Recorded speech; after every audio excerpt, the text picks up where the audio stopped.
Hi అందరికి. Summer కదా, చాలా మంది అంటే గాలి ఎక్స్పెక్ట్ చేస్తారు కదా. మేమైతే ఈరోజు చెట్టు కింద కూర్చున్నాం అనమాట. చల్లగా గాలి వస్తుంది. అండ్ ఇట్లా సిటీలో అయితే అస్సలు ఉండదు కదా. అండ్ పల్లెటూరులో ఇట్లా అయితే మేము ఎంజాయ్ చేస్తున్నాం. ప్రజెంట్ అయితే ఎక్కువగా ఎండలు ఉన్నప్పుడు అయితే ఈ గాలి కూడా రాదనుకోండి. బట్ ఈరోజు మాత్రం మేము నా డేని ఇట్లా బయట అయితే ఎంజాయ్ చేస్తున్నాం. చెట్టు కింద మా చెల్ల నేను కూర్చొని, మా పాప కూడా ఇక్కడనే ఆడుకుంటుంది అన్నమాట. తనకైతే ఇంకేంటే ఎంజాయ్ చేస్తుంది అన్నమాట. అండ్ మళ్ళీ ఇంట్లోకి వెళ్ళేటప్పుడు అయితే హ్యాండ్ వాష్ అయితే చేస్తా పక్కా. అండ్ ఎందుకంటే హైజీనిక్గా ఉంటుంది కదా బయట కూర్చున్నప్పుడు. సో అందుకని చెప్పేసి ఒకప్పుడు అందరు చిన్నపిల్లలు ఇసుకలోనే ఆడుకునేటోళ్ళు. కానీ ఇప్పుడు అంత మంచి ఇసుక కూడా లేదు కదా. అంత అన్ని కుక్కలు, క్యాట్స్ అట్లా అన్నీ ఉంటాయి కాబట్టి సో హ్యాండ్ వాష్ అయితే చేస్తా ఇంట్లోకి తీసుకెళ్ళేటప్పుడు. అండ్ మీరందరూ ఏం చేస్తున్నారు ఈ సమ్మర్లో నాకు కామెంట్ చేయండి. అండ్ ఈరోజు అయితే నాకు ఫాస్టింగ్ డే అన్నమాట. ఈ ఫాస్టింగ్ డే రోజు మార్నింగ్ అయితే బ్రేక్ఫాస్ట్ అయితే చేసేసిన. ఏంటంటే మొక్కజొన్న గారెలు. అవైతే నేను వీడియో తీయలేదు, ఎందుకంటే నేను అప్పటికే లేసరికే ప్రిపరేషన్ అంటే సగం ప్రిపరేషన్ అయిపోయిందన్నమాట. అంటే పిండి చేయడం అట్లా, అందుకని అది వీడియో అయితే తీయలేదు. అండ్ ఆఫ్టర్నూన్ అయితే లంచ్ అనేది ఏమి ఉండదు, స్కిప్ చేయడమే. జస్ట్ వాటర్ అయితే తాగుతూ ఉంటా డే మొత్తం. అండ్ నైట్ అయితే రైస్ తింటా విత్ బీరకాయ కర్రీ ఈరోజు. సో ఇట్లా అయితే డే గడిచిపోతుంది అన్నమాట.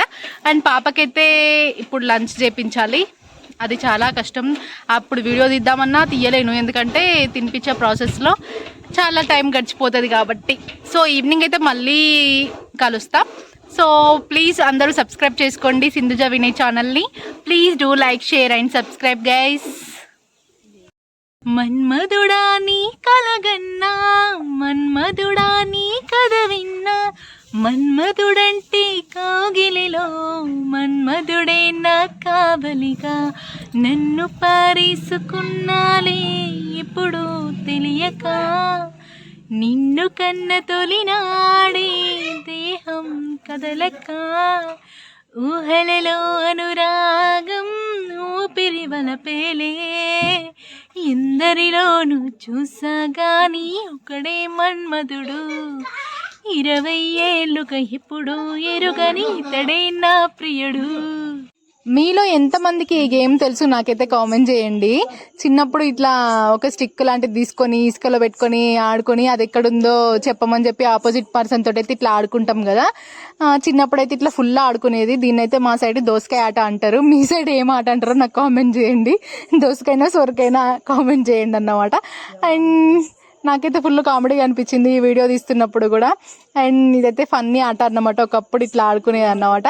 అండ్ తర్వాత అయితే ఇది నా డ్రెస్ ఎట్లా ఉందో నాకైతే కామెంట్ చేయండి. మా మమ్మీ ఇది శారీని డ్రెస్గా అయితే స్టిచ్చింగ్ చేసింది. శారీ చాలా అంటే జారుడుగా ఉండేది, నాకు అంత కంఫర్టబుల్గా అనిపించలేదు శారీ కట్టుకుంటే. సో డ్రెస్ అయితే స్టిచ్చింగ్ చేయమని చెప్తే ఇట్లా చేసింది. హ్యాండ్స్ అయితే నార్మల్ ఎల్బో అయితే పెట్టించిన. అండ్ మస్తు స్మూత్గా ఉంది, కంఫర్టబుల్గా. అండ్ నాకైతే బాగా నచ్చింది. అండ్ మీలో ఎవరికైనా ఇట్లా శారీస్ని డ్రెస్గా కుట్టించే అలవాటు ఉందా నాకు కామెంట్ చేయండి. నాకైతే చిన్నప్పటి నుంచి అదే అలవాటు. నాకు ఇట్లా డ్రెస్సెస్ స్టిచ్చింగ్ చేసినాయి అంటే ఫుల్ ఇష్టం అన్నమాట. ఈవినింగ్ అయితే టమాటా చారు చేశాను. రెసిపీ అయితే ఆల్రెడీ పోస్ట్ చేశాను షార్ట్ వీడియోలో, చూడండి. And please do like, share and subscribe.